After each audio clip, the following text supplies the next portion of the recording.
Boa tarde e bem-vindos de novo ao canal do Instituto Plínio Corrêa de Oliveira. Estamos tratando da teologia da libertação. De fato, estamos nas últimas aulas sobre a teologia da libertação, em certo sentido, as mais importantes, porque são as aulas que nos vão permitir de ver para que rumo vai a teologia da libertação. Esta seria a aula número 17, a 17ª aula, e nós vamos tratar do processo revolucionário do qual os teólogos da libertação se proclamam herdeiros. Vocês lembram que na última aula nós vimos como os teólogos da libertação dizem que eles são fruto, eles são filhos, eles são herdeiros de um processo revolucionário que começou com a queda, com a decadência da Idade Média. A Idade Média, para eles, é o que eles chamam a mentalidade de cristandade, foi o auge da, aspas, opressão. A decadência da Idade Média abriu um processo de libertação que se manifestou por etapas ao longo da história. Uma primeira etapa, o humanismo, o protestantismo, que é a libertação da razão. Depois veio a libertação política e social com a Revolução Francesa. Mais para frente veio a libertação, sempre entre aspas, econômica com o comunismo. E mais para frente, que são os dias que nós estamos hoje, é a libertação dos instintos, que seria uma quarta revolução. Eles se proclamam herdeiros continuadores desta revolução e proclamadores das próximas etapas deste processo revolucionário, que coincide, como eu já disse, perfeitamente com o que Plínio Corrêa de Oliveira descreve no seu livro Revolução e Contra-Revolução. Então, a gente vai ver agora, com textos deles mesmos, como que eles descrevem o processo revolucionário do qual eles se proclamam herdeiros. E os senhores vão ver como a libertação, sempre entre aspas, que eles proclamam é muito mais profunda do que a simples libertação do povo ou do pobre da opressão do capitalismo. Eles dizem, o primeiro passo deste processo revolucionário foi o humanismo, que foi a libertação da razão. Vejam o que o Leonardo Boff diz. O primeiro passo significativo foi dado por Galileu Galilei, que procurou libertar a razão da restrição da religião, que punha obstáculos ao livre curso do intelecto. Deixamos a questão se Galileu foi isto ou não foi, esse um problema que talvez a gente possa tratar outro dia. Mas os senhores vejam a essência do que ele diz. A libertação da razão da restrição da religião.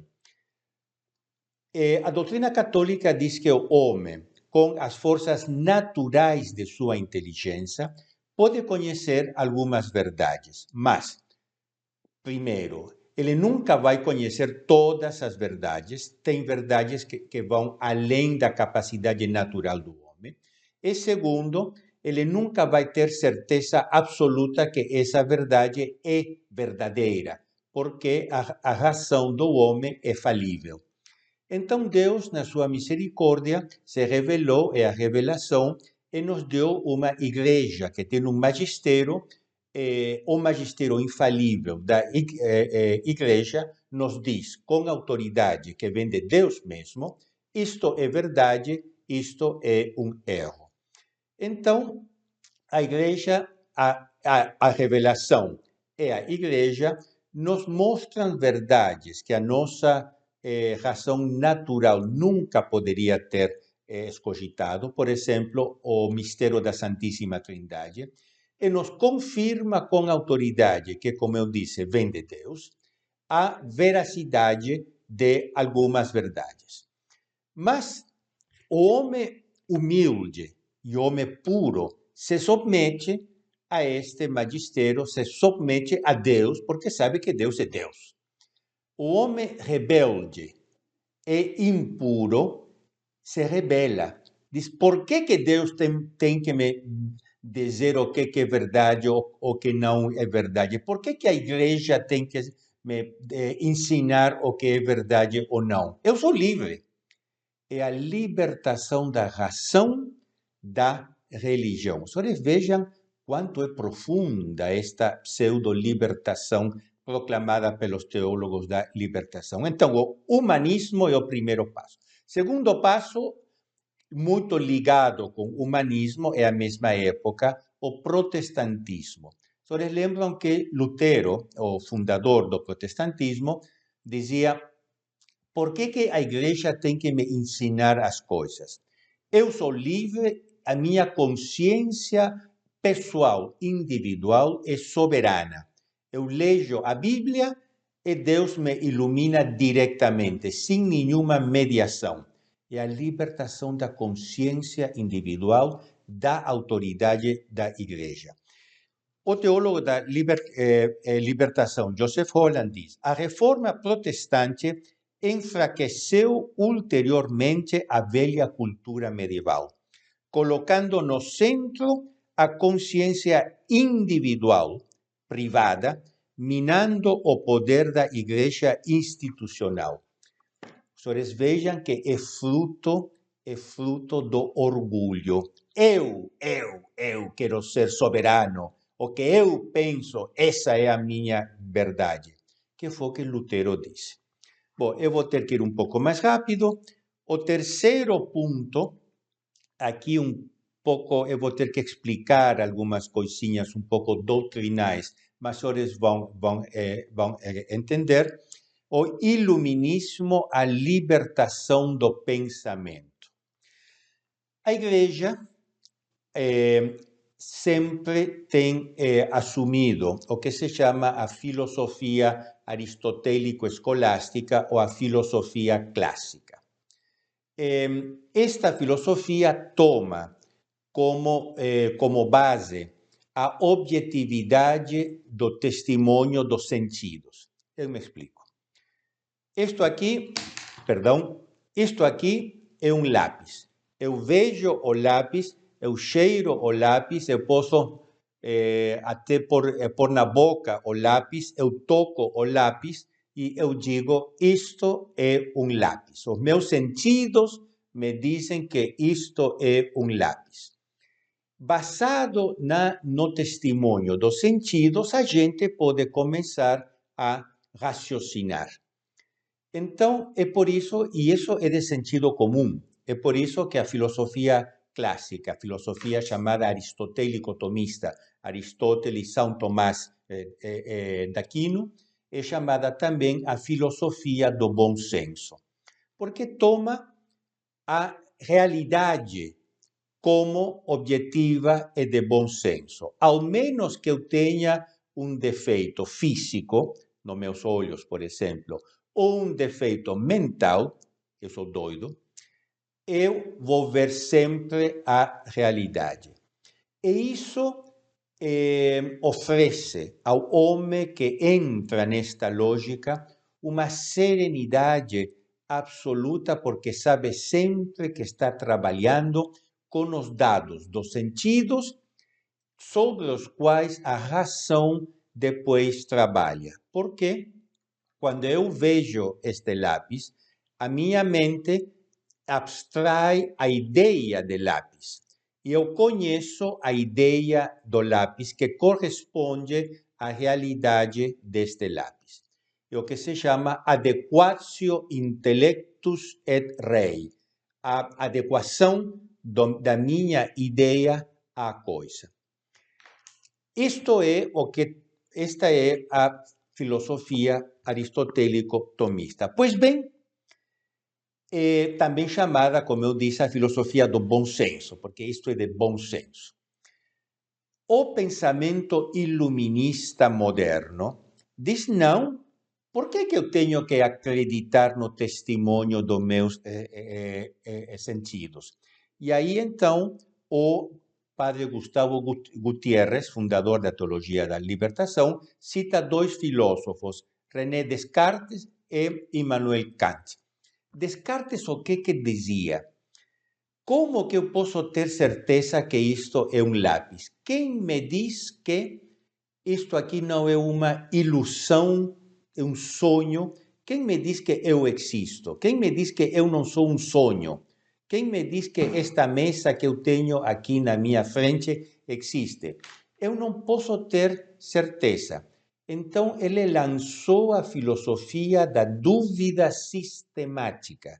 Dúvida sistemática. Eu tenho que dudar continuamente dos meus sentidos, tenho que duvidar continuamente das minhas ideias como tendo fundamento nos sentidos.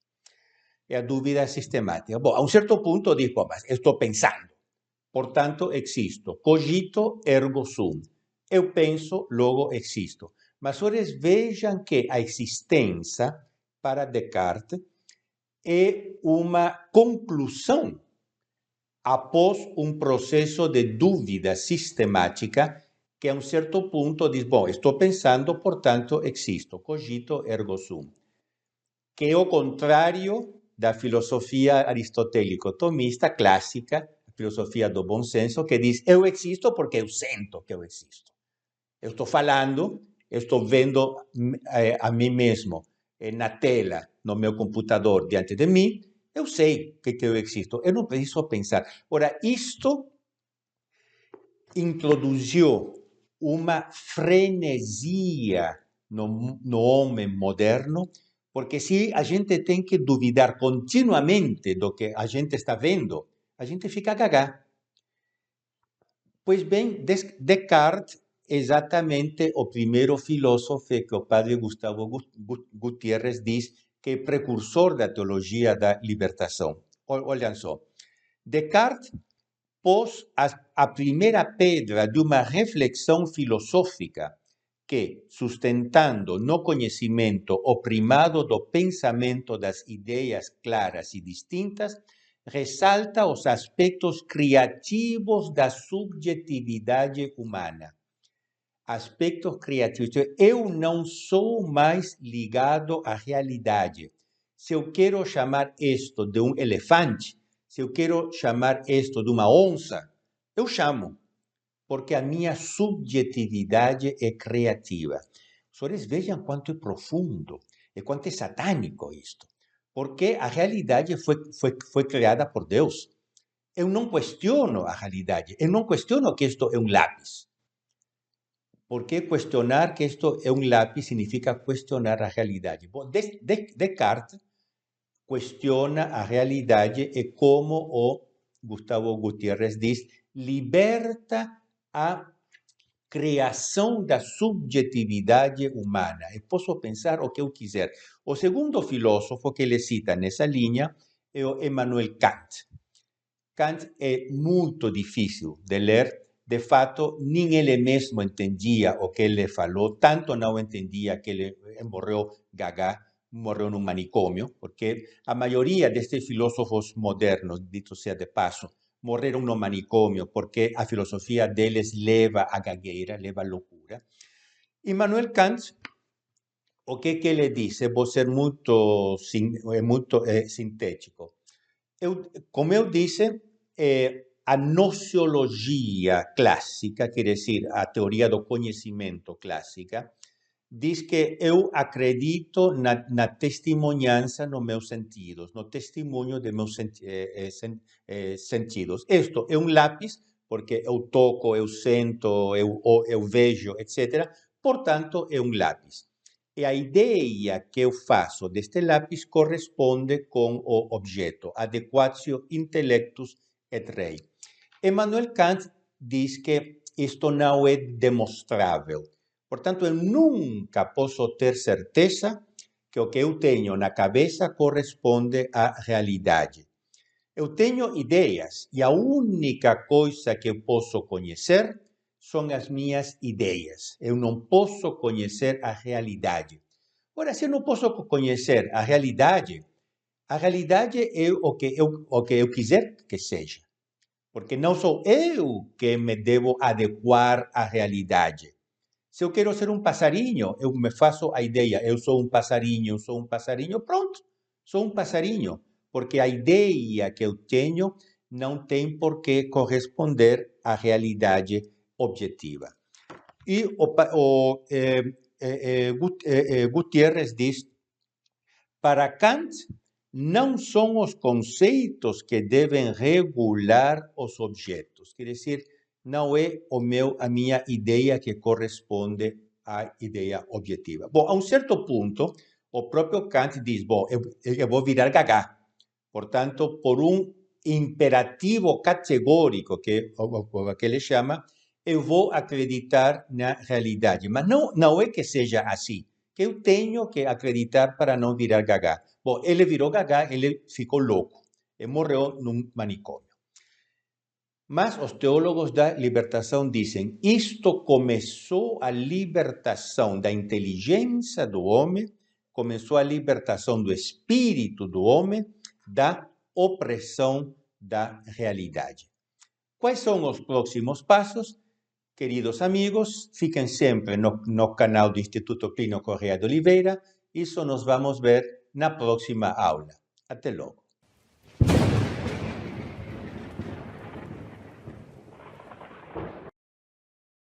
Chegamos ao final de mais um vídeo. Aqui ao meu lado estão aparecendo alguns vídeos recomendados. Assista esses vídeos e não se esqueça, aqui embaixo há o botão de inscrição. Faça parte dessa reação pelo Brasil.